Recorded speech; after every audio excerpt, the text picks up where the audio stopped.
Cette session où on va vous présenter comment inventorier et mettre à jour donc les machines virtuelles, que ce soit on-premise ou dans Azure, directement depuis Microsoft Azure. Donc tout d'abord, on remercie donc, les différents sponsors qui nous ont permis de faire cet événement. Tu vas beaucoup trop vite. Non, c'est pas moi, c'est automatique. D'accord. Bon, dans ta carte, on a fini. Bon, c'est les slides. C'est c'est le modèle. Allez, on remet les. Voilà. Merci à nos différents sponsors, je recommence, qui nous permet donc de pouvoir faire cet événement ici. Je vais passer. Donc nous sommes deux à présenter aujourd'hui, donc moi-même, Romain Serre, je suis MVP Cloud et Data Center Management. Bon, j'ai un Twitter, j'ai un site web, j'ai un LinkedIn, et je suis une petite pub 30 secondes sur le meetup que nous sommes en train de monter avec un collègue qui s'appelle NextGen Data Center et qui va traiter les technologies on-premise et hybrides, quel que soit le constructeur. Donc on va faire des meetups une fois par mois pour le moment sur ces sujets-là. Je vous dis pas ce que je vais faire pour qu'il ne mette pas son maillot S2D. Attention. Et donc on a Guillaume qui est là pour vous présenter je sais pas quoi. Oh, la partie un peu plus Windows Server, et puis le retour d'expérience aussi, et donc Azure Update Management. D'accord. Et donc dans cette session, on va vous présenter donc, comment fonctionnent les mises à jour, donc le modèle des cumulative updates, que ce soit sur Windows 10, enfin Windows Client et Windows Server. Ensuite, on va présenter aussi les différentes méthodes de mise à jour, des outils de mise à jour en entreprise. Ensuite, on vous parlera d'Azure Update Management et du change tracking et de la montée. Voilà, exactement. Je passe sa main à Guillaume qui va vous présenter comment fonctionnent les mises à jour aujourd'hui. Oui, alors c'est vrai que c'était une bonne occasion un petit peu quand même de revenir aux fondamentaux, comprendre un peu les nouveaux mécanismes de gestion des mises à jour. Alors quand même quelques rappels, pourquoi faire des mises à jour en 40 secondes sous forme d'une vidéo très sympathique. Alors c'est sous du Windows 2012 mais ça marche toujours avec du Windows 2019, j'ai juste pas eu le temps de refaire la capture. Vous avez un charmant invite de commande Metasploit. 3 petites commandes, alors on voit mal parce que là il y a la lumière, mais vous verrez mieux quand vous aurez les slides. Mais en gros, avec un exploit, c'était le MS012020. Bon, vous faisiez exec le nom de l'adresse IP et le résultat c'était un crash. Voilà, c'est un exemple. Alors le crash, c'est pas forcément ce qui est le plus sympathique. Le mieux, c'est de récupérer un invite de commande en système. Voilà, là, ça y est, on va avoir le run. Boum, dès que j'ai fait rentrer, c'est fini.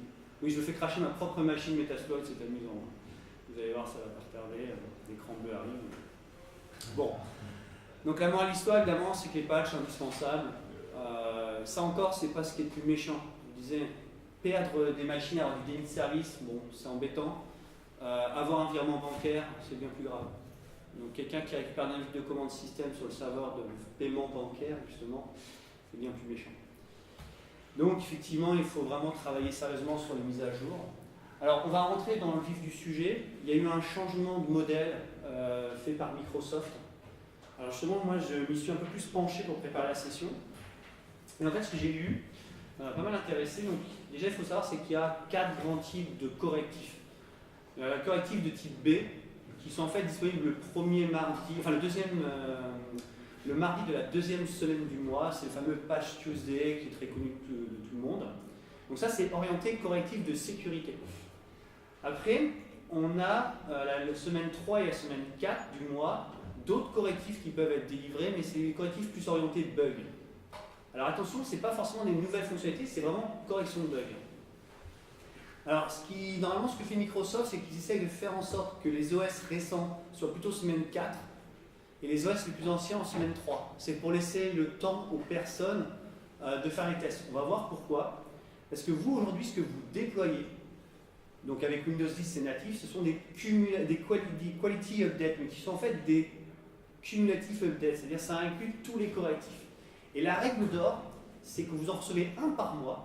Et celui que vous recevez par mois va inclure tous les correctifs de sécurité, donc les fameux type B, plus les correctifs de type C et D, mais du mois précédent. Donc si vous revenez tout en haut, là, maintenant vous avez compris pourquoi ils livrent à la 3e et 4e semaine, c'est pour laisser 1 voire 2 semaines pour faire des tests. Voilà.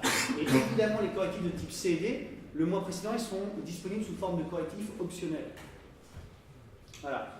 C'est vraiment quelque chose qu'il faut comprendre. Et donc leur installation, justement, ces Quality Update sous Windows 10, donc en mode client, elle est obligatoire. Normalement, on ne peut pas la reporter. Voilà. Alors il y a possibilité de suspendre pendant 35 jours ou faire une installation différée d'aussi 35 jours. Mais théoriquement, on ne peut pas l'interdire. Sauf évidemment si on trafique les fichiers host, mais à ce moment-là, vous avez un OS qui n'est plus du tout supporté. Voilà, petite précision, donc ce mode de déploiement est natif aussi Windows Server 2016. Et depuis octobre 2016, tous les autres OS supportés, sauf 2008 R1 qui justement a basculé assez récemment, sont aussi passés sur le mode cumulative update. De toute façon, 2008 R1, on s'en fout un peu parce que normalement, en il y a tout janvier qui supporté. 2020, C'est fini. on s'est dégagé. Voilà. Alors, petite précision qui va nous introduire l'autre type de correctif, ou plutôt, c'est pas vraiment un correctif, c'est déjà comprendre le nouveau modèle de déploiement des OS Windows, avec le fameux semi-channel. Alors, donc sous Windows 10, vous savez qu'on a des nouvelles versions assez régulièrement, une en mars, une en septembre.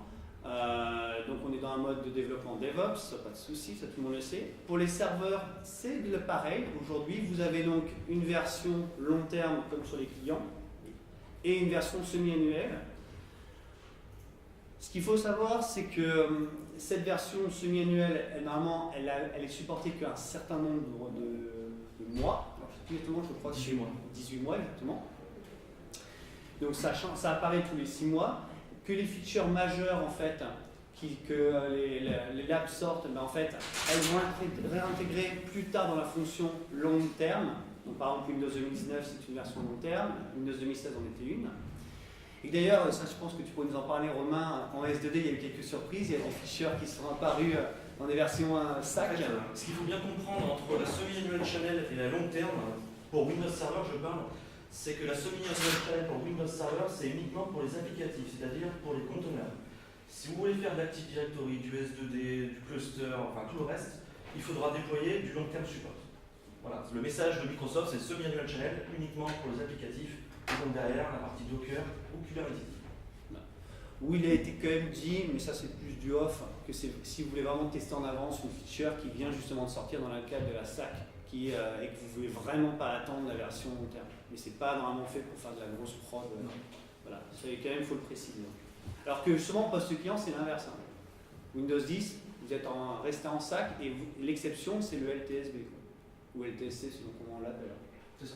D'ailleurs, je rappelle que Office 35 Pro Plus n'est pas supporté en LTSC, donc ne vous amusez pas à faire ce genre de déploiement. C'est vraiment pour les postes industriels.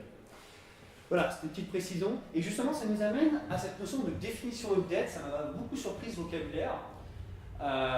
Excusez-moi, de feature update, je voulais dire. En fait, ce qu'ils appellent feature update, Microsoft, en opposition avec quality update, c'est une mise à niveau de Windows. Voilà. C'est tout simplement le fait que le Windows se met à jour automatiquement en faisant une install de nouveau Windows. Voilà. Donc ça, c'est intéressant aussi à savoir. On peut les mettre en pause, ces updates, pendant 35 jours, et maintenant on a le droit jusqu'à 365 jours de les différer. Pour Windows 10. Pour Windows 10, voilà. Alors évidemment, ce n'est pas applicable à un Windows 2016 ou à un Windows 2019, puisque c'est des longs termes et il n'y a pas de feature update. Hein. Voilà, on s'entend bien là-dessus. Alors je voulais juste vous montrer un petit exemple sympa avec un 2012 R2. Alors évidemment là on ne voit pas la barre mais je suis au milieu en fait de mes patchs. Donc j'ai plein de patchs et d'un coup vous voyez on commence à passer en Security Monthly Quality Rollup. Vous voyez là ça y est je suis passé en mode Cumulative Update, Quality Update. Mais si je suis tout en bas là c'est des updates classiques. Et si par contre je pars sur un 2019, donc là je l'ai installé ce matin, plutôt à 1h du mat, et voilà ce qu'il m'a proposé. Dès que j'ai installé, en fait, il m'a dit je télécharge le Cumulative Update de Windows Server 2019, boum, celui du .NET Framework, donc ça c'est les Quality Updates, voilà. Il m'a aussi proposé pour Adobe Flash Player, ok. Le définition update, je ne vais pas le préciser, mais ça c'est pour tout ce qui est par exemple Windows Defender, les mises à jour de signature, etc. Et les autres updates, c'est des optionaux. Voilà. Alors tout ce que je vous ai expliqué, c'est résumé sur ces 3 articles. J'ai pas mal de mal à les trouver, donc je me suis dit, on les met tout de suite. Voilà. Alors ça, c'est vraiment les fondamentaux pour bien comprendre où on va et le changement de modèle de mise à jour. Je présente ou tu veux Vas-y, parle, si tu veux. C'est à moi. Allez, vas-y, je te laisse la parole sur Donc, Windows Update for Business. On va vous parler des méthodes de déploiement sans parler d'Azure pour les mises à jour. Donc la première méthode de déploiement c'est Windows Update for Business. Par là. Donc c'est une solution qui est sans serveur, sans infrastructure. Et en fait, ce qu'on va faire, c'est qu'on va télécharger des bouts de mise à jour sur Internet, que ce soit via WSUS ou directement via Windows Update. Et on va autoriser les clients à faire du peer-to-peer pour récupérer ces bouts de mise à jour un peu partout. Et quand un client a récupéré toutes les mises à jour, il peut faire du peer-to-peer vers un autre client. Donc ça nous évite en fait de déployer des proxys de mise à jour devant, et ça permet d'éviter surtout de consommer toute la bande passante d'Internet. Au niveau de la gestion de la bande passante, c'est Windows qui gère pour éviter de consommer tout le lien pour le télécharger, donc les mises à jour. Donc on rentre dans le même principe, hein, on a les quality updates qu'on peut reporter pendant 35 jours, mettre en pause pendant 35 jours, et on a les feature updates qui peuvent se télécharger et qu'on peut reporter sur 365 jours. Donc, comme tu as présenté juste avant. Une précision peut-être, c'est qu'en fait, ce qu'ils appellent Windows Update for Business, c'est pas un vrai produit, c'est des clés de registre de GPO. C'est juste des GPO, alias donc des clés de registre. Une GPO, c'est une clé de registre. Et l'idée, c'est qu'en fait, on le retrouve au niveau des GPO dans un modèle d'administration, Windows Update, et en dessous, il y a une nouvelle section qui s'appelle Windows Update for Business. Et c'est ces fameux 3 GPO qu'on a là, donc il y en a une qui disent Select when quality update are resaved, et c'est exactement ce que disait mon collègue, on peut les reporter, les mettre en pause, c'est là que ça se définit en fait. Donc cette terminologie Windows Update for Business, c'est pas un produit, hein, mais c'est juste quelque chose qui permet même de gérer de manière centralisée le fait qu'on va retarder l'installation des quality updates pour tout un parc, ou pour une partie du parc ciblée via des GPO. Et comme le disait mon collègue, c'est qu'après on va utiliser toutes les features natives de Windows 10, comme le fait qu'on peut déployer les correctifs en peer-to-peer. Donc j'ai un premier qui télécharge en local et hop, les autres vont pomper sur lui. Économie de bande passante. Et voilà, donc on a toutes ces fonctionnalités qui vont nous permettre d'avoir une sorte de mini-serveur de déploiement, entre guillemets. Il manque juste une chose là-dedans, c'est les rapports. Il n'y a pas de rapport. Donc on ne peut pas savoir ce qui se passe sur votre infra, quelles mises à jour sont installées, etc. Donc c'est sans les mains. Donc vous priez pour que votre parc soit mise à jour. Donc Windows Update for Business tout seul dans son coin. Pour les petites infra, oui. Pour les grosses, un peu compliqué. Ouais. Alors on verra que c'est assez amusant pourquoi on vous présente tout ça. Parce que quand on parlera d'Azure Update Management, on verra que ces GPO-là, il faut faire attention à ce qu'on fait. Il ne faut pas faire n'importe quoi justement avec. Après, on va vous parler de modernité, WSUS, une nouvelle fonctionnalité qui est sortie il y a 20 ans maintenant, je pense. Donc c'est un service de mise à jour basé sur du web, hein, comme vous avez le corps pour communiquer. C'est un outil qui permet de gérer de manière centralisée la gestion de vos mises à jour. Donc vous allez définir sur quelle machine vous voulez déployer une mise à jour, vous allez faire des groupes, et il va agir en tant que proxy pour diffuser les mises à jour aux différentes machines, que ce soit du client ou du serveur. Le produit est intéressant parce qu'il est intégré à Windows Server, donc si vous avez déjà des licences Windows Server, c'est déjà inclus dans le parc que vous avez. Pour moi, le défaut majeur de WSUS, c'est ce qui est indiqué en bas, c'est l'intégration. Il faut s'appuyer sur des GPO. On ne peut pas faire des fenêtres de maintenance comme on veut en faisant une seule GPO. Il faut le gérer et puis différents bugs. Hein. Donc, par exemple, j'ai subi un bug pendant 1 an qui a mis longtemps à être corrigé. C'est que le service WSUS, le service 2IS, pardon, qui porte WSUS, consommait toute la mémoire de la machine. Donc après la machine, elle était injoignable et il a vu qu'elle éteint, elle a redémarré. Donc après, au bout de 6 mois, on a eu un petit correctif qu'il fallait faire manuellement dans 2IS pour éviter que le service consomme toute la RAM. Donc comme je disais, l'intégration, moi je trouve que c'est un peu lourd aujourd'hui avec ce qu'on a. GPO, donc il faut faire 50 GPO pour faire 50 fenêtres de maintenance. Il faut avoir un AD, c'est presque obligatoire, sinon vous devez aller sur chaque machine pour configurer le WSUS. La gestion du redémarrage, des fois elle est un peu chaotique, des fois la machine elle redémarre alors qu'on ne voulait pas. Et puis il faut gérer aussi la gestion du redémarrage par GPO. Ouais, je pense qu'on peut en parler, là c'est une petite subtilité. On peut dire ne pas redémarrer en fait tant qu'un utilisateur est connecté. Sauf que là il y a une anecdote très rigolote, vous patchez votre serveur, vous mettez cette petite GPO qui dit ne pas redémarrer tant qu'il y a de l'activité, alors je ne sais plus la formulation exacte. Sauf que si vous n'avez pas une seule session loquée, bah, il redémarre. Et on se prend des serveurs comme ça, qui redémarre en journée, on ne comprend pas pourquoi. En fait, c'est juste l'admin qui s'est connecté. Il y avait une session qui était ouverte. Et il s'est dit, bah, moi je ne suis pas en admin un peu, je fais les choses proprement, je ferme la session. Malheur à toi, tu vas fermer ta session, plus de session connectée, ça va, il redémarre. C'est des bêtises comme ça, et ça c'est vraiment ingérable. Ce qui faisait que souvent, moi, en entreprise, on utilisait un outil qui s'appelait WU Install, et on mettait le client Windows Update Agent, donc le client Update Management, donc, qui fait l'installation des mises à jour sur les serveurs et postes Windows, ben on le mettait en manuel. Il faisait rien en fait. Et c'était un autre outil derrière qui faisait réellement la mise à jour, qui donnait l'ordre. Et c'est exactement comme ça qu'il va falloir se comporter avec notre ami Azure Data Management. Au niveau, j'ai pas fini, mon Dieu. Bon, mes excuses.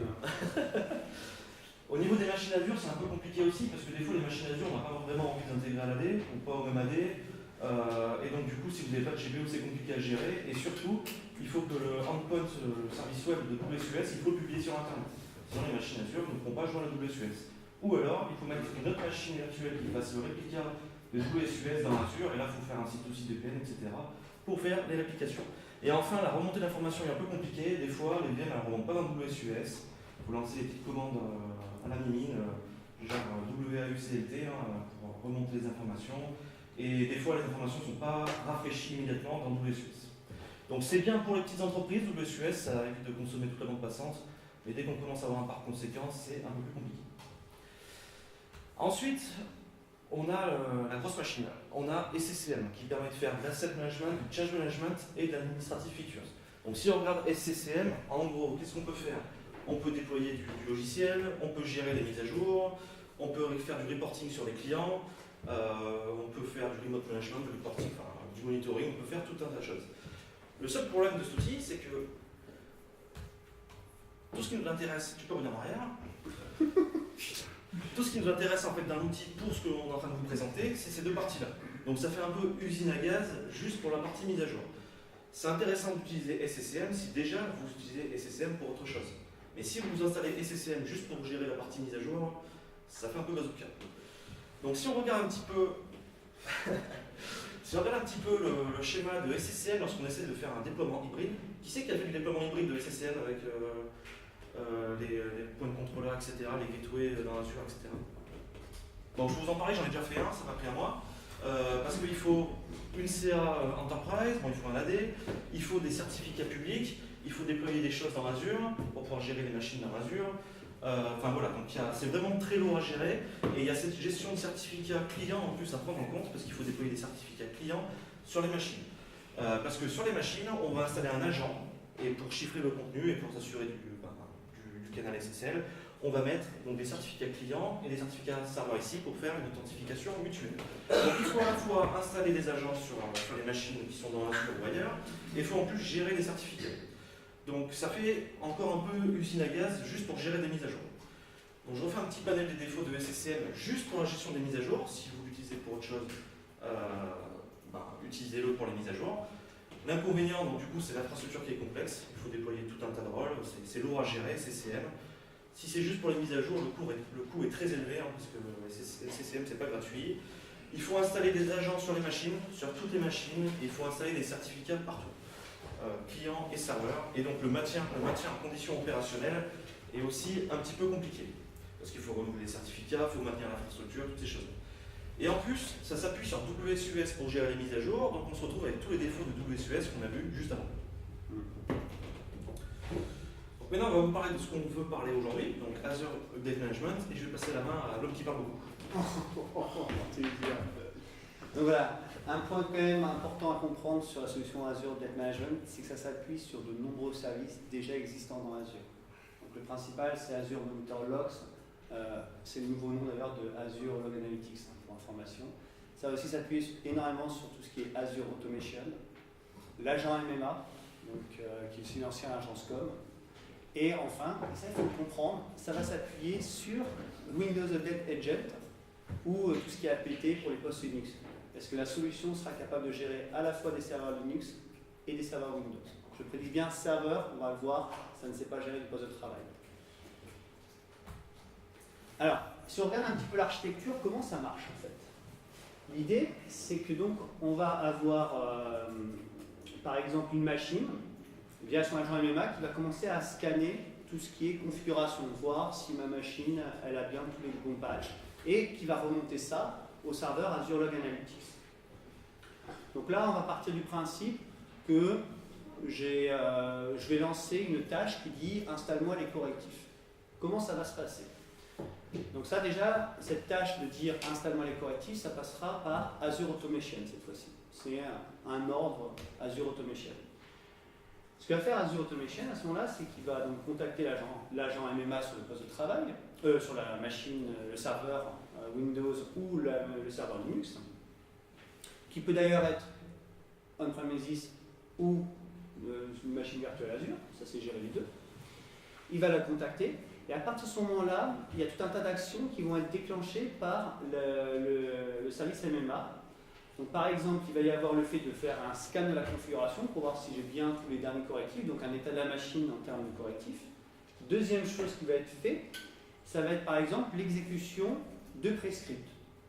Ça peut être un prescript qui nous permettrait d'arrêter proprement une application pour que le serveur se mette parfaitement à jour. Voilà. Admettons une appli qui ne sait pas gérer correctement l'installation des correctifs et fonctionner en parallèle. Une fois que ça se passe, ça, en fait, ce n'est pas l'agent MMA qui va lancer les mises à jour, c'est l'agent, par exemple pour un serveur Windows, c'est l'agent Update Management classique du Windows. Le même que celui que vous utilisez quand vous avez votre serveur WSUS ou vous faites un Windows Update. Donc ça, il faut bien le comprendre. Très important. Donc d'ailleurs, vous allez hériter de toute la configuration de l'Update Management. Donc si par exemple, cet Update Management sur votre post client, il utilise un serveur WSUS, vous allez utiliser un serveur WSUS. S'il est configuré pour installer lui-même les correctifs en automatique, ben, il ne va pas vous attendre que le runbook Azure Automation vous donne l'ordre d'installer le correctif. Ça se trouve, il l'a déjà fait depuis une semaine.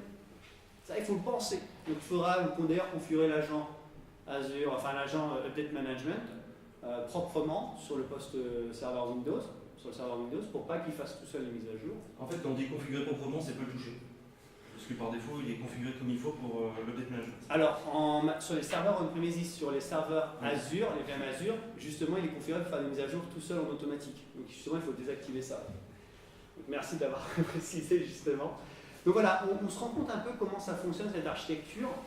Donc, pour résumer vraiment les composants, donc l'agent MEMA, lui, tout ce qui est envoi de rapport à la partie Azure Log Analytics, scan de la configuration, redémarrage de la machine, je ne l'ai pas dit, effectivement, c'est lui qui va faire le redémarrage. Donc là, c'est un point fort, parce qu'au moins, on va redémarrer quand on a envie de redémarrer. Ça, c'est pas mal. Parce qu'avec notre ami l'Update Management classique, il redémarre un peu comme il veut. Donc l'Azure Automation, lui, il lance les ordres. Donc, par exemple, tout ce qui est prescript, appel du composant pour l'installation des correctifs. Donc sur une machine serveur Windows, ça serait évidemment le Windows Update Agent. Sur un serveur Linux, ça peut être un APT. Il y a aussi toute une partie PowerShell DSC sous Linux qui est utilisée. L'Azure Monitor Logs, en fait, moi je préfère appeler ça Azure Log Analytics, c'est son ancien nom. Et lui, il va faire tout ce qui est stockage des logs, mais il va aussi vous permettre de faire de jolis rapports assez avancés. Donc ça, c'est vraiment aussi une force de l'outil. Et un point important à ne pas oublier, c'est pas du tout Azure Update Management la source de téléchargement des correctifs. Par exemple, pour un serveur Windows, c'est soit WSUS, soit Microsoft Update. C'est là ce qui est configuré dans votre agent Windows Update Agent.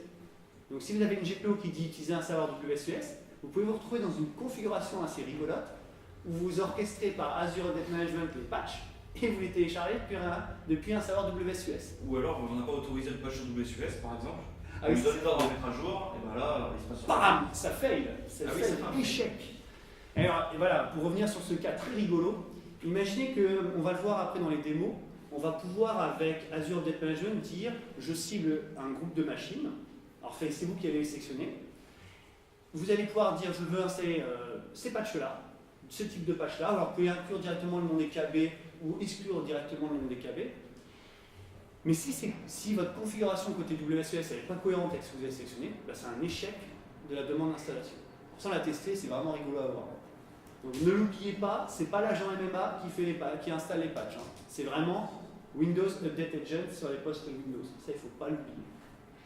Ah oui, au cas où vous avez des machines qui n'ont pas accès à Internet, il y a un système de gateway qui joue un peu un rôle de proxy pour permettre à votre machine virtuelle on-premises ou votre serveur on-premises de communiquer avec tout ce qui est service Azure Update Management, donc par exemple Azure Automation ou Azure Monitor, Logs. C'est au moins pour remonter les infos, parce que si on a sans WSUS, si la machine n'a pas Internet, elle ne pourra pas accéder à Windows Update, mais au moins vous avez les infos de mise à jour de ces machines qui n'ont pas Internet, et ça vous fait un rapport global pour toute votre infra, même celles qui n'ont pas accès à Internet. Exactement. Alors, quelques petites choses à savoir, qui ne sont pas des limitations, mais attention, l'analyse de la configuration de la machine, c'est toutes les 12 heures. Donc ça, c'est le scan que fait l'agent MMA. Donc si vous ne faites rien du tout, pas de redémarrage, pas d'update, c'est toutes les 12 heures qu'il y a un scan périodique. Ça ressemble un peu à ce qui se passait avec WSUS. Avec la fameuse commande WUO /detect now, voilà, on arrive à le relancer à la mano. En cas de redémarrage du service MMA, dans les 15 minutes, il va faire un scan. C'est vrai pour les agents Windows ou le démon Linux de l'agent MMA. Et avant et après l'installation des correctifs, il y a un scan qui est fait. Par contre, pour tout ce qui est prise en compte d'un nouveau correctif, alors ça c'est assez amusant. Imaginez, vous avez justement votre Windows Update. En fait, c'est le client, lui, il va contacter directement Windows Update. Par contre, pour tout ce qui est rapport, console, les analyses des patchs manquants, l'Azure Update Management, lui aussi, il se connecte à notre ami Microsoft Update. Et ben, il y a un écart de 2 heures pour Linux et de 12 à 15 heures pour Windows. Donc de temps en temps, lors des delivery de patch, vous retrouvez des écarts bizarroïdes. Genre le client, si vous lancez un rapport, il va vous dire il manque tel patch. L'Azure Update Management va dire bah non, il ne manque pas ces patchs-là. Il ne les connaît pas encore. Voilà, il faut le savoir. Ça, c'est pour les gens qui sont devant la console qui veulent faire la mise à jour tout de suite. Voilà. Ça peut poser problème. Alors, plus frustrant, mise à jour des tableaux suite au changement d'état d'une machine et suite à l'ajout de machine, c'est pas immédiat. Donc, par exemple, tout à l'heure, je me suis amusé à rajouter 2 machines, elles ne sont pas encore apparues. Ouais, c'est un peu long. Le rafraîchissement, c'est un des défauts du produit. Le rafraîchissement, la remontée d'informations est assez longue, notamment quand on passe un patch, quand on ajoute une machine, etc. Ça peut prendre un peu de temps pour remonter dans la console Update Management. Autre petite chose à savoir, ça consomme quand même un peu d'espace dans Azure Monitor Logs, donc Azure Log Analytics, dans le workspace. Je crois que c'est 25 MO par machine, c'est ce que j'ai vu dans la documentation, je n'ai pas vérifié ce point-là. Un point plus embêtant, les histoires de fenêtre de maintenance. Alors ça c'est pas mal l'idée, c'est qu'en gros vous avez défini une fenêtre de maintenance qui est un peu la période pendant laquelle votre machine va installer les correctifs, plus redémarrage éventuel. Alors c'est 30 minutes au minimum, et normalement il y en a 20 de réservés au redémarrage des machines. Alors l'idée c'est que si jamais il y a plusieurs patchs, normalement vous n'aurez pas le patch qui va se déclencher s'il vous reste moins de 20 minutes. Si vous avez installé 3 patchs, il en reste un quatrième, le quatrième ne se déclenchera pas. En fait, il n'y a que les patchs qui sont en cours d'installation qui vont venir s'installer et après on va redémarrer. Et si il reste 20 minutes, enfin 18 minutes dans le cas comme ça, et qu'il y a un patch à installer, il ne le fera pas parce qu'il a dépassé la fenêtre de redémarrage. Ouais. Alors ce qu'il faut savoir, c'est qu'avec la notion de quality update qui est des cumulative update, je vois moins l'intérêt de cette fonctionnalité. Peut-être pour Linux, je pense que c'est plus applicable.